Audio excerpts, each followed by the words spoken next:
Ndagusuhuje mukunzi wa radiyo ijwi ry'ibyiringiro yumvikanira kuri FM 106.4, kuri FM 100.2 ndetse no kuri application ya TuneIn aho waba uri hose haba mu Rwanda cyangwa mu mahanga. Nguhaye ikaze mu kiganiro urubuga rw'abana. Ni ikiganiro wumvamo impano zitandukanye Imana yahaye abana bayo kandi n'uburyo bakomeje kuzikoresha mu murimo yahamagariye itorero ryayo. Muri uyu mwanya rero tugiye gukurikira gahunda yo gusoma Bibiliya igice kimwe ku munsi dufashwamo na Amizero Jije, aho adusangiza incamake adutera amatsiko yo kuzasoma mu itangiriro uhereye mu gice cya 3 kugera mu gice cya 9. Nyuma y'iyo gahunda turakomeza twakira Amizero Jije muri studio za radiyo ijwi ry'ibyiringiro, aho tuganira by'umwihariko kuri iyi gahunda uko yayitangiye, ese igitekerezo cyayo cyamujemo gite, yagize akahe kamaro mu mibereho ye, niki abwira abandi bana nabo bafite inyota yo gusoma ibyanditswe no kubyiga bashimikiriye. Ese kandi iyi gahunda yafashije abana ndetse n'ababyeyi batari bake kuri we yabyakiriye ate,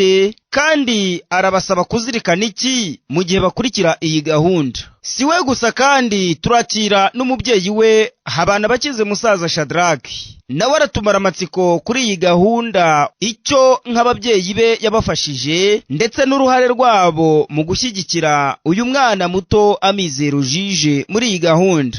Aranatubwira kucyo umusomyi wa Bibiliya igice kimwe ku munsi akwiye kuzirikana, ndetse anagira n'inama atanga ku bavuga ko batazasoma byinshi ngo batazabazwa byinshi. Kuri mikoro ndi Valens Uwimana. Nimuhagarike imitima yanyu izere Imana nanjye munezero. Yohana 14 murongo wa mbere. Urabyobuka hunguka ari kwijambo ry'Imana yacu, turahora biteka ryose. Umibirija kuko ari inezeza, umibirija imbwiye by'ubugingo. Tugeze mu mwanya mwiza wo kwiga Bibiliya muri gahunda yo gusoma igice kimwe ku munsi. Muri iki cyumweru tuzasoma itangiriro igice cya 3, icya 4, icya 5, icya 6, icya 7, icya 8 n'icya 9. Imana izatuyoboze mwuka muziranenge. Itangiriro igice cya 3, uko umuntu wa mbere yaguye mu cyaha, inzoka yarushaga ubucakura izindi nyamaswa zose. Impamvu imwe ni uko Satani yari yayinjiyemo ngo ayikoreshe. Ezekiel avuga neza ko Satani ataracumura yahoze muri yango bya Edeni. Naho Yesawe avuga ko Satani yifuzaga kureshya n'isumba byose. Satani rero nk'uko abadayimoni binjiye mu ngurube zikiroha mu nyanja, ni nako yinjiye mu nzoka arayikoresha ngo ashuke Eva. Muri iki gihe Satani yinjira mu bantu dusanzwe tuzi, maze akaba aribo anyuramo adushuka ngo tugushe mu byaha. Satani yamirije Eva ibyo kubaho iteka kwa roho, maze binyuze kuri Eva Adamu nawe aracumura. Isi yahise yinjiramo umuvumo kuko abantu bari bariye ku giti cy'urupfu bakirutisha igiti cy'ubugingo. Uhereye ubwo imiruho n'imihati yahindutse umugabane wacu kugeza dupfuye. Ubwo nibwo Adamu na Eva bakuwe muri bwa busitani bwa Edeni. Itangiriro igice cya 4, umuvandimwe w'umugome. Adamu na Eva babyaye abana babiri, Kaini na Abeli. Kaini ari umuhinzi naho Abeli ari umushumba. Buri wese icyo yashakaga mu byo mugenzi we akora yaragifataga. Bari baratojwe gutambira Imana igitambo gishushanya Kristo kuko bari barayishuriwe iby'inama y'agakiza. Igihe kimwe bagiye gutamba, Kaini afata ibyo apfuye kubona atitaye ku mabwiriza agenga igitambo, naho Abeli atamba akurikije ibyategetswe. Ibyo byatumye Imana igaya Kaini maze yishimira Abeli. Byateye Kaini ishari rikabije cyane kuko yishe umuvandimwe we. Muri iki gihe ba Kaini benshi baracyahitamo kuramya no guhimbaza batitaye ku byo Imana yategetse. Uhereye ubwo Kaini aho kwihana yapfuye imbere y'Uwiteka maze abyara abana batubaha Imana, harimo na Lameki watangije gahunda yo gushaka abagore babiri. Ubwo Seti yavukaga nawe akabyara Enoshi, abantu batangiye kwambaza Imana bakurikije ibyo yategetse. Imana itugumishe muri uwo murongo. Itangiriro igice cya 5. Abakomotse kuri Adamu. Uko Imana yaremye ibiriho byose ntawabibonesha amaso, nyamara Imana yabishuriye abantu. Ikindi nanone, mbere y'umwuzure abantu baramaga imyaka myinshi cyane. Mu bakomotse kuri Adamu havuzwemo Seti n'abandi. Bageze kuri Enoki ngo yagendanye n'Imana akimara kubyara Metusela. Enoki yamenye urukundo Imana idufitiye abirebeye ku buryo umubyeyi yita ku mwana we. Imana yaramwishyuye yaramwimuye ngo adapfa. Yari yaramenye ko nanone hazaza urubanza. Izina Metusela risobanura ngo napfa hazaba imperuka y'isi. Kuba Metusela yararanye imyaka myinshi cyane ku isi kurusha abandi birerekana uburyo umwami Imana yihangana cyane kuko idashaka n'umurimbuka. Abagabo bashikamye kandi batunganiye Imana babayeho mu binyejana bibanza tuzahurira mu bwami bwo mu ijuru. Itangiriro igice cya 6. Abantu barabi cyane. Abantu batangiye kuba benshi mu isi. Abakomokaga kuri Seti bagiye kuzana abagore bakomoka kuri Kayini kandi bafite ingeso mbi cyane nk'iza Kayini. Ibyo byatumye intekerezo zabo ziba mbi cyane ndetse batangira gukora ibyaha iminsi yose. Imana yagize ubwo itekereza kurimbura isi, ariko nawe abonera umugisha ku Uwiteka. Nowa yubatse ubwato bunini cyane bwagiyemo inyamaswa zirenze 35,000 ndetse n'ubwatsi bwo kuzitunga mu gihe cy'amezi menshi zamaze mu nkuge. Ubwo bwato bwari bunini cyane ku buryo buri wese ari kubishaka yashoboraga kuhabona icumbi akisanzura. Imana n'uyu munsi irahamagarira buri wese guhungira muri Kristo Yesu kugira ngo tuzarokoke umunsi w'imperuka. Itangiriro igice cya 7. Umwuzure. Imana yabwiye Nowa iti, injira mu nkuge n'umuryango wawe. Ibi bisobanuye ko Imana yari hamwe na Nowa muri iyo nkuge. Abantu benshi bibaza uburyo Nowa yakusanije inyamaswa ngo zize mu nkuge, ariko itangirira igice cya 6:20 Imana yabwiye Nowa ko inyamaswa n'inyoni ubwabyo bizaza aho ari akabirokora. Itegeko ry'Imana niryo ryabyohereje. Uhereye kera ibyaremwe ntibyigeze byanga kumvira Imana keretse umuntu wenyine. Yesaya igice cya 3 Imana iravuga iti, inka imenya nyirayo, indogobe ikamenya sebuja, ariko ubu bwoko bwarangomeye. Imana iturinde kurusha ubwenge n'inyamaswa. Nyuma yo kugera mu nkuge bamaze indi minsi 7 bagitegereje imvura itaragwa. Iki ni igipimo cyo kwizera. Imvura ivuye mu butaka no mu isanzure yaguye iminsi 40. Iminsi 40 niyo Mose yamanye n'Imana ku musozi, niyo bafatiye Kanani, niyo Eliya yagenze maze agera ku musozi w'Imana. Ni naho Yesu yamaze mu butayu atsinda Satani. Ubu mu mico y'amoko y'abantu barenga 200 ku isi bizera ko habaye umwuzure. Imiryango yose yo ku isi izi ibitangaza by'Imana. Itangiriro igice cya 8. Nowa asohoka mu nkuge. Ubwato bunini cyane bwa Nowa n'inyamaswa bwararembaga mu nyanja, maze Imana yibuka Nowa, maze yohereza umuyaga mu mazi atangira kugabanuka mu isi. Hari igihe tubona ibibazo byaturenze cyane bimeze nk'umwuzure kuri twe, nyamara Imana ibasha kubitumuza umuyaga ikaduha agahenge mu madakika makeya cyane. Inkuge yahagaze ku musozi wa Ararati aho hamaze imyaka ibihumbi byinshi ba mukerarugendo bayibona. Imana yishimira ko amateka y'ibitangaza byayo yamamara hose. Nowa yatambiye Uhoraho igitambo kinejeje. Natwe Pawulo yatwibukije gutanga imibiri yacu ngo ibe ibitambo bizima bishimwa n'Imana. Imana yaduhaye isezerano ryayo ko itazongera kurimbuza isi umwuzure. Amasezerano yayo aradukomeza. Itangiriro igice cya 9.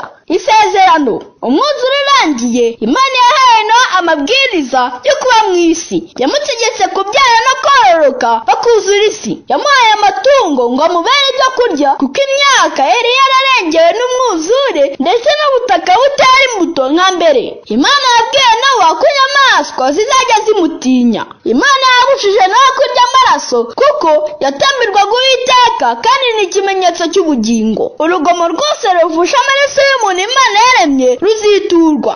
Imana izahorera amaraso yose y'abantu n'abantu bayo. Hari ibyago byabaye n'abatangiye kweza yenze inzoga maze arasinda yambara ubusa. Burya kuko ushukwa na vino wese ntagira ubwenge. Ubu ku isi hararwa impfu nyinshi zikomoka ku nzoga ndetse n'ibyaha byinshi biterwa n'inzoga, hakiyongeraho amafaranga menshi apfushwa ubusa mu nzoga. Imana iturinde ibisindisha. Ellen G. White hari icyo tubwira ku bushukanyi. Muri Edeni Satani yakoresheje inzoka. Muri iki gihe akoresha abantu ubuntu maze akohereza ubushukanyi bwose mu bantu. Tubisanga mu rwandiko rwe rwo mu 1900. Umwuzure. Kristo bwe nawe warindiye inkuge hejuru y'amazi kuko barimo bose bari bamwiringiye. Tubisanga mu rwibutso n'integuza rwo kwa 12 Werurwe mu 1901. Mbere y'umwuzure hari uruvangitiranye rw'abantu n'urw'inyamaswa, byose byataye ishusho y'Imana. Ibyo byose byararimbutse. Tubisanga mu mwuka w'ubuhanuzi volume ya 1 paje 78. Muri iki cyumweru cyose Imana izakabaze mwuka muziranenge. Umpe Bibiliya imbwira iby'ubugingo, umpe n'amagambo yose yavuze. Tugeze mu mwanya w'ibibazo. Icya mbere, ni iki cyatumye Imana idashima ituro rya Kayini? Cya kabiri, ninde muntu kugeza ubu urama imyaka myinshi cyane? Cya gatatu, mu gihe cy'umwuzure imfura yaguye iminsi ingahe? Imana ibahe umugisha. Nimuhagarike imitima yanyu wizere Imana nanjye munezero. Yohana 14 umurongo wa 1. urabyo ugahunguka ariko ijambo ry'Imana yacu rizahora iteka ryose. Amizero Jije rero tuguhaye ikaze usuhuze abadukurikiye, abana bagenzi bawe, ubibwire muri rusange n'uwuriwe. Murakoze. Nitwa Amizero Jije, nkaba mfite imyaka 9 kandi nkaba ndi umunyeshuri mu mwaka wa 4 w'amashuri abanza. Mfite abavandimwe 2 kandi nkunda ijambo ry'Imana. Mu mikino nkunda ni ugutera umupira. No mu myenda nkunda kwambara imyeru na kositime. Ndumva ibyo bihagije. Urakoze inshuti yacu Amizero Jije. Umaze igihe kirekire utugezaho gahunda yo gusoma Bibiliya igice kimwe ku munsi. Ese igitekerezo cy'iyi gahunda cyaje gite? Byatangiye bite? Babitangazaga mu rusengero kenshi, ndetse hari n'ubwo basomaga igice kimwe imbere y'iteraniro. Kuko natwe twigaga Bibiliya mu rugo, twahisemo kujya tubasangiza igice kimwe ku munsi gifite n'ubusobanuro bwacyo. Ibyo rero nkibwira ko byatugirira umumaro twese. Urakoze cyane Jije. None se ko hari abajya batubwira ko bacikanwe bakadusaba incamake zatambutse, ese haba hari uburyo babasha gufashwamo kuzibona ubigizemo uruhare? Abacikanwe rero abo dufite nimero tubibohereza kuri WhatsApp, ndetse rimwe na rimwe tukabishyira kuri YouTube, tukabishyira kuri Facebook ndetse na Twitter kugira ngo dufashe abandi gukomeza urugendo rutuganisha mu ijuru. Ababishaka rero bajya bandikamo amazina yacu cyangwa umpe Bibiliya maze bakabona gahunda zose zatambutse. None Jije, wowe ku giti cyawe nk'umwana utugezaho iyi gahunda, niki yakumariye mu buzima bwawe? Iyo usoma Bibiliya ugira ngo umenye icyo ikubwira, usoma rimwe cyangwa 2. Ariko iyo usoma ushaka kumenya icyo Bibiliya ikubwira ndetse ubonereho n'icyo kubwira abandi, usoma kenshi cyane. Byatumye rero tujya dusoma kenshi cyane Bibiliya. Kandi iyo usoma Bibiliya kenshi bituma umenya ibintu byinshi byerekeye ubwami bw'Imana. Urugero, nka wa mugani Yesu yavuze uvuga ngo ubutunzi buhishwe, iyo ucukuye cyane uza kubuvumbura. Niko na Bibiliya bimeze. Iyo ukomeje gusoma kenshi kandi wishishikariye, bunguka byinshi mu bwami bw'Imana. Imana rero ibahe umugisha. Urakoze cyane. None iyi gahunda ko twatangiye kuyitambutsa uyigezemo hagati, ese dutangira kuyitambutsa waba wibuka icyo gihe aho twatangiriye? twabitangiye kera, ariko kubitangiza kuri iyi radiyo mu gitabo cya mbere cy'ibyo ku ngoma niho twahereye. Ubwo uhereye mu gitabo cya mbere cy'ibyo ku ngoma ukageza n'ubu, incamake y'ibyo bice byose turayifite, nk'igitabo cya Daniyeli, icya Hoseya, icya Ezekiyeli, icya Amaganya, Yeremiya, urwa mbere rw'Abakorinto, Abafilipi, Abakolosayi. Mbega biriya bitabo byose biri hejuru y'igitabo cya mbere cy'ibyo ku ngoma kugeza mu byahishuwe turabifite. Twatanze incamake yabyo kandi natwe twabyungukiyemo, kandi twamenye byinshi birebana n'ubwami bw'Imana muri iki gitabo. Urakoze cyane Juge. None ku mwana udukurikiye muri aka kanya, wamubwira ko ari akahe kamaro ko gusoma Bibiliya igice kimwe ku munsi? Gusoma Bibiliya igice kimwe ku munsi biradufasha cyane. Iyo uri mu rusengero wumva utuje kandi uri mu mwuka. Rero iyo usoma Bibiliya buri munsi nabwo uhora wumva uri mu mwuka, uhora umeze nk'uri mu rusengero, kandi ijambo ry'Imana wumva ari kurimo. Urakoze cyane. None ni iyihe nama waha umuntu wifuza cyangwa se ushaka gusoma Bibiliya igice kimwe ku munsi? Ni ugusengera ubushake bwo gukumbura ijambo ry'Imana, kuko benshi ntabwo bafite inyota yo gusoma ijambo ry'Imana. Ikindi rero, ugomba kwiyumvamo inzara n'inyota byo gukiranuka. Ikindi ni ukwemera kujya ujyana Bibiliya mu byo witwaza. Ibi impamvu mbivuze ni uko hari abantu bagira isoni zo kugendana Bibiliya. Bibiliya rero ni ingenzi mu mibereho yacu. Indi nama ndetse nakugira ni ukugira igihe gihoraho uzajya usomera Bibiliya, nko mu gitondo, saa sita na nimugoroba, bitewe n'umwanya wumva uba utuje. Murakoze. Mu bitabo twasomye twagiye mu Isezerano Rishya ndetse n'irya kera. Nk'umwana udukurikiye, ni iki akwiye kuzirikana muri aya masezerano yombi? Iyo usomye neza Isezerano rya kera usangamo inkuru ziryoshye kandi zidushimisha cyane. Usangamo ibitangaza Imana yagiye ikorera Abisirayeli. Naho mu Isezerano Rishya ugenda ubonamo ibitangaza Yesu yakoze. Icyo bihurijeho ni uko bishura ibitangaza Imana idukorera natwe. Ubwo rero Isezerano rya kera n'Isezerano Rishya birahuje kuko bitwereka urukundo rw'Imana. None ku Isezerano rya kera rivuga Mesiya n'irishya rikavuga Mesiya, ni iki umwana yamenya kuri uwo Mesiya? Mesiya uvuga mu Isezerano rya kera n'uwagombaga kuza. Malaki yavuze ko uwo mwami azaduka mu rusengero rwe. No mu Isezerano Rishya Yohana avuga ko amaso yabo yamubonye ndetse intoki zabo zikamukoraho. Uwo niwe dutegereje uzagaruka kutujyana mu ijuru.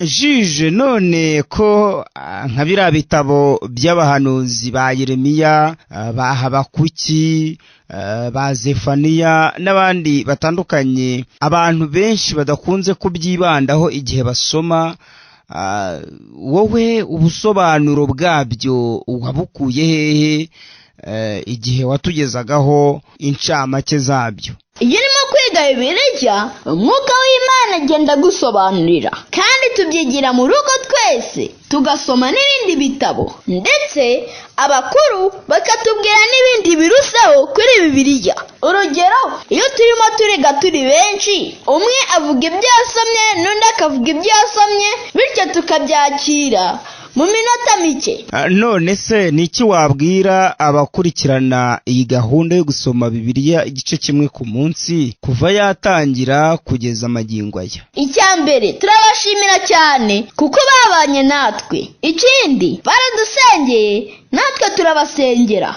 Mwuka Muziranenge niwe wadufashije. Abana twabanye iyo minsi yose rero bakwiriye guhabwa impano nk'izahabwaga ba bandi basubije ibibazo. Murakoze, tuzabona n'ubutaha. Urakoze inshuti yacu Amizero Juge, Imana iguha umugisha rwose kubw'iyi gahunda nziza watangiye kandi udufashamo, kandi Imana ikomeze ikwagurire impano nawe ukomeze kuyikoresha mu murimo yahamagariye itorero ryayo. Ndizera ko abasomyi ba Bibiliya, abasomyi b'ibyanditswe kandi mukaba n'abigishwa ba Bibiliya, cyane cyane abana mwese aho muri udukurikiye, mwumvishe byinshi kuri iyi gahunda, kandi mwumvishe n'uburyo Amizero Jije akomeje kugenda ayidufashamo.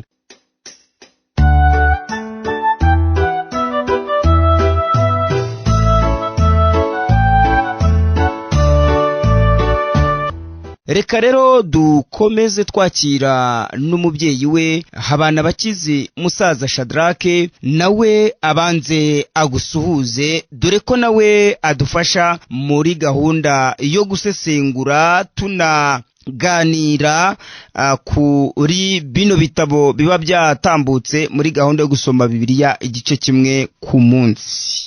Abadukurikiye bateze amatwi radiyo ijwi ry'ibyiringiro, abana, ababyeyi, abato n'abakuru mwese aho muri, ni ukuri Imana ibaha umugisha, kandi Imana ikomeze kutugirira neza twese, ikomeze kutwungura ubwenge, ikomeze kubana natwe no muri iki kiganiro. Urakoze, uri umubyeyi wa Amizero Jije, kandi wowe n'umufasha wawe ndabizi neza yuko mumuba hafi kandi mumushyigikira muri iyi gahunda. Ese by'umwihariko niki cyakunejeje muri iyi gahunda igihe twari tugeze mu gitabo cy'ibyahishuwe? Hari byinshi numva byanejeje muri iyi gahunda yo gusoma Bibiliya igice kimwe ku munsi. Icya mbere ni uko nanjye ku bwanjye byatumye nshobora gukurikira Bibiliya yose uko igice cyajyaga gisomwa, n'izo ncamake zagiye ziboneka.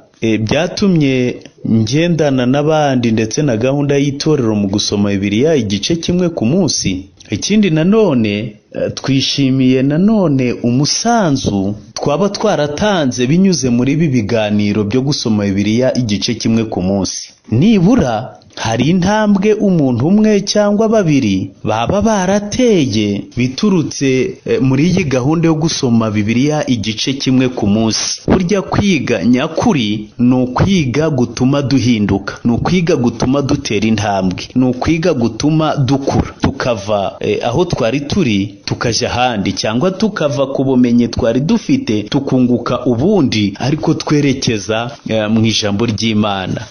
Numva ni byinshi nungukiye muri iyi gahunda yo gusoma Bibiliya igice kimwe ku munsi. Ikindi nanone abantu bishimira kuba mu bintu bifite gahunda. Ubwiye abantu ngo musome Bibiliya muyirangize, bake gusa nibo babishobora. Ariko uko hagiyeho gahunda yo kujya dusoma igice buri munsi, naha kuri radiyo mugatangaza muti tugeze kwiki, dore incamake y'ibyo tugiye gusoma mu iki cyumweru nibi nibi, mu kindi cyumweru dore indi ncamake. Umuntu yagiye muri uwo murongo agakurikirana ntibimucike, bituma ya ntego yihaye yo kurangiza Bibiliya, yo gusoma Bibiliya, ayigeraho kandi yungutse. Ni byinshi nungukiyemo. Murakoze cyane. Nkuko narimaze no kubivugaho, ese ni uruhe ruhare mugira muri iyi gahunda nk'ababyeyi ba Amizero Jije? Hari uravuga uruhare mu bijyanye n'imyiteguro. Dufatanya na Amizero Jije imuhira mu kuyitegura. Arasoma n'abandi, natwe twese tugasoma, agategura ibye, maze natwe tukamwunganira. Ngira ngo yanabivuze ko tubiganirira hamwe, twese tugasangira ubusobanuro, ndetse akenshi nawe akagira ibyo akomoramo ashira muri ya gahunda ye yo gutanga ubusobanuro mu gice kimwe ku munsi. Ngira ngo uruhare tugira nk'ababyeyi ni ukuba hafi, twese tugafatanya, tugasoma, tukiga, maze kandi tugafatanya kureba imirongo migari iboneka muri icyo gice, ndetse tukareba n'icyo Imana itwifuzaho twebwe ubwacu mbere yo kureba icyo Imana yifuza ku bazumva iyo ncamake ya Bibiliya. Ngira ngo kwiga Bibiliya neza ni ukureba icyo weho bwa mbere gufasha mbere yo kureba icyo ifasha abandi. Murakoze cyane. Murakoze cyane Bwana Shadrake. Ese nihe nama waha ababyeyi bifuza nabo gutegura abana babo bakabafasha kuba abasomyi b'ibyanditswe byera, abigishwa ba Bibiliya. Umubyeyi wifuza ko umwana asoma Bibiliya akayirangiza rwose, hari inama dushobora kubaha. Icyambere twakivuze haruguru, nuko habaho gahunda. Abantu bishimira kujya mu bintu bifite gahunda, bifite aho biva naho bigera, amenya aho avuye naho ageze naho asigaje. Ngira ngo gahunda nziza ya mbere mu gufasha abana no kubereka umurongo ngenderwaho bagiye kwiga Bibiliya, uku gusoma igice kimwe ku munsi birushijeho gufasha. Inama ya kabiri twavuga ni ukwibutsa ababyeyi bose ko Bibiliya burya ni ubuzima, ni urukingo, ni ahazaza, ndetse Bibiliya ni umuyoboro w'amahitamo umwana azajya agira no mu buzima busanzwe. Bityo rero gutekereza ko icyo kintu cy'ingenzi aricyo Bibiliya, gutekereza yuko wayigisha umwana ni ikintu cyiza, ni icyifuzo cyiza. Uko rero turushaho kubajyana mu mashuri atandukanye, uko duhirimbanira kubazanira ibikinisho mu rugo ngo bibanezeze, kuri anniversaire ibyo tubagurira, mubyeyi wifuza ko umwana wawe akunda Bibiliya, nujya kumuzanira agakinisho ujye uzana gafitanye isano na Bibiliya. Nakubaza umugani w'ibyakera aho kumubwira Bakame n'impyisi ngo zoroye inka, ahubwo umubwira inkuru yo muri Bibiliya, iby'ibitangaza Imana yakoreye abantu. Bibiliya tuyihindura ubuzima bwa buri munsi iwacu mu rugo, bizatuma abana bakura bayikunze. Tubasobanurira impamvu nabo bakwiriye kwibanda muri Bibiliya, kuko nibwo buzima. Tubaha ingero za kera z'abana babaye ibirangirire cyane muri Bibiliya, nanone tubereke ko babikomoye mu gukunda no kumvira no kugendera kw'iri jambo ry'Imana. Ngira ngo icyo navuga muri make ni ukubatera umwete no kubereka ibyiza bya Bibiliya. Murakoze cyane. Ese umuntu ushaka kwimenyereza kubana n'Imana binyuze mu ijambo ryayo, ese wamuha nama ki? Umuntu ushaka kwimenyereza kubana n'Imana mu ijambo ryayo, hari inama namuha. Inama ya mbere nuko nk'uko wabivuze, hari abantu bagira isoni zo gutwara Bibiliya. Icyambere akwiriye kuba inshuti ya Bibiliya, ukaba inshuti y'ijambo ry'Imana, ukajya ugendana naryo, ukajya ugendana na Bibiliya ku kazi, ku biro, mu modoka, ukajya uba ufite Bibiliya.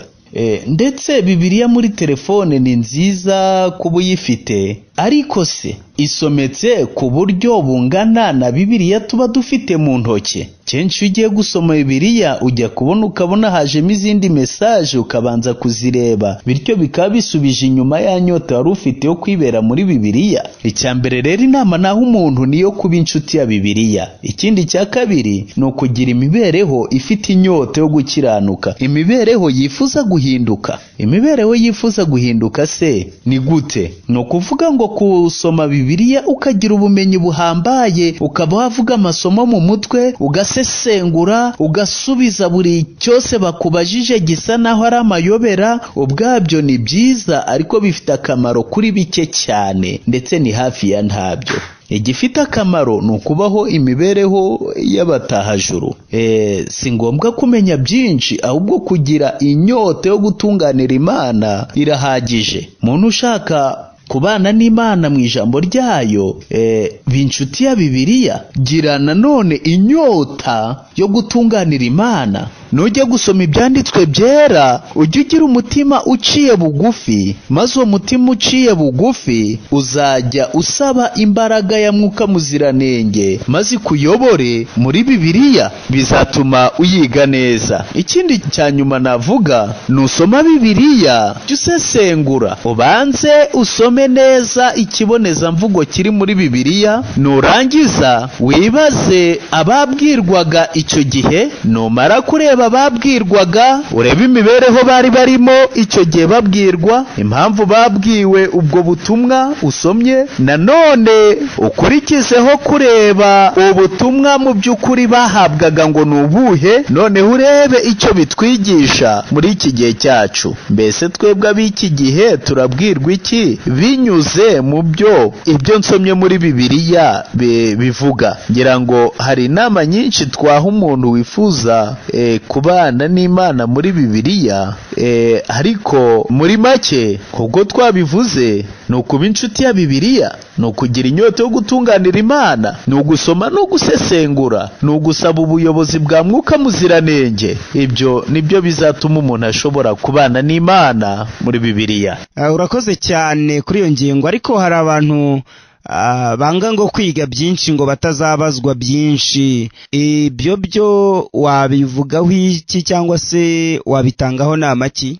Inama twamuha ni inama zisobanutse. Imana ishaka ko tubana nayo. Ntabwo mu rubanza rw'Imana tuzabazwa umubare w'amasomo ngo tuyasubiremo tuvuge naho yanditswe, ahubwo tuzabazwa niba twarashoboye gutunganira Imana no kugenda nk'uko ishaka. Tuzabazwa impamvu twaba twarakomeje gukerensa igitambo cya Kristo. Uku kujambura no gucukumbura no gusoma Bibiliya bifitiye akamaro twebwe bo muri iki gihe, ndetse n'aba bariho bavuka, ndetse bifitiye nanone akamaro n'ibihugu dutuyemo n'aho dutuye, kuko bituma tuba abaturage beza. Ntago tuzanga kumenya byinshi ngo tutazabazwa byinshi, ahubwo tuzanga ubugwari, tuzanga ubunebwe, duharanire gukomeza kunguka byinshi birebana n'ijambo ry'Imana. Mwuka Muziranenge ajya ahora twungura ubwenge. Nubwo mwatubwiye uko mufasha Amizero Jije muri iyi gahunda ndetse n'uruhare muyigiramo mwarutubwiye, ariko se mwebwe ku giti cyanyu nk'ababyeyi niki mwungukiye muri iyi gahunda, yaba inyuze kuri radiyo, yaba ari no mu gihe mufasha umwana kuyitegura?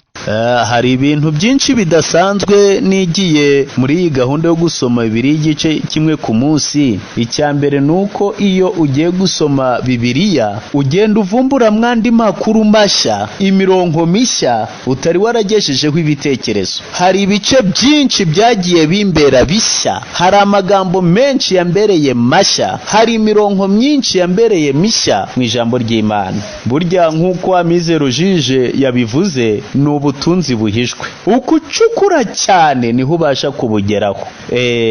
Wumvise umunyamigani avuga ngo yanyuze ku murima w'umunyabute ngo asanga waruzuye amahwa gusa n'ibitovu n'ifurwe n'uruzitiro rwarasenyutse. Abanyabute ntago basoma ijambo ry'Imana ngo ribabere uruzitiro, babaho ubuzima busenyutse, bashobora kwiroha mu byaha impande zose, ibisitaza byinshi bishobora kubageraho. Icya kabiri, imibereho yabo iba yuzuye amahwa n'ibitovu n'imikeri, kuko badashira mu ijambo ry'Imana ngo ribabagare, ribufire, ribabagare, rirandura amahwa, rirandura imico idatunganye, ribagire beza. Gucukumbura ijambo ry'Imana rero tugenda twunguka byinshi. Hari ibice byinshi nasomye bimbera bishya, hari imirongo myinshi nasomye imbera mishya, hari amakuru menshi nagiye menya muri Bibiliya, hari ibitangaza byinshi Imana yakoze ntari naragejejeho ibitekerezo. Ubwo rero iyi gahunda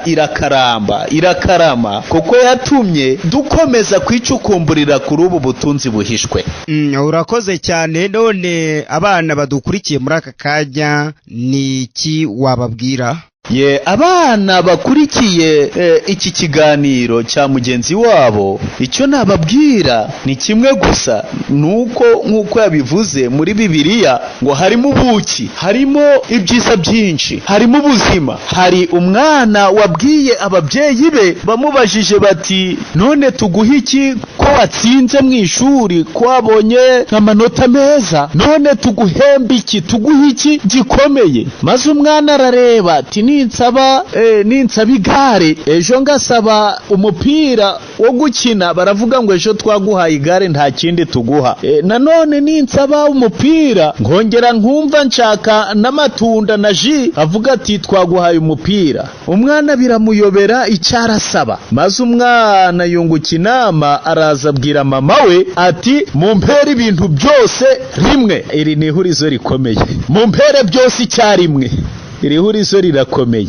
Mama we yakomeje gutekereza umwanya, maze arangije afata Bibiliya arayimuhereza. Maze umwana afashe Bibiliya, mama aramubwira ngo iyo ufite Bibiliya uba ufite byose, ubutunzi bwose burimo, ubumenyi bwose burimo, Yesu arimo, kandi nawe umufite abafite byose. Ngira ngo rero bana, nushaka kubonera ibintu byose rimwe uzafate Bibiliya, ariko ntuzayifate ngo uyifunge, uzayifate uyifungure, maze utangire kuyisoma, uzaje ubona byose icyarimwe. Imana ibaha umugisha. Murakoze bwana Habanabakize Shadrake, reka mbashimire kubw'uyu mwanya mwaduhaye, nshimire Amizero Juge kubw'iyi gahunda n'ubundi nyine dutangarije uburyo yitugezaho, ndetse aho twamaze gutangirira nanone mu itangiriro. Ngira ngo ubushize tujya gutangirana nawe mu kiganiro urubuga rw'abana muri iyi gahunda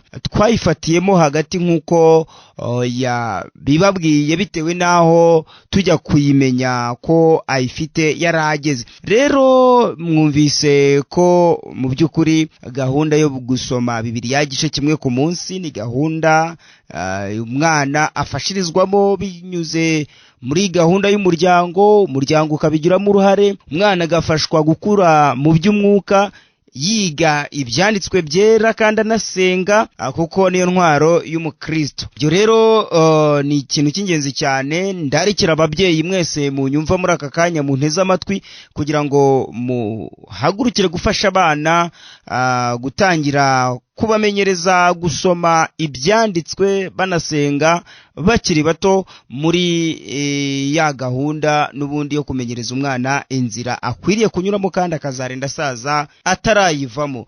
Ni mu gihe kandi n'itorero muri rusange ridushishikariza nk'abizera gusoma Bibiliya igice kimwe ku munsi. Rero n'abana urumva yuko batasigaye. Namwe bana rero nshuti zanjye aho muri hose, mbifurije kuguma mu ijambo ry'Imana kandi murisoma, kandi mwuka w'Imana akaribayoboramo.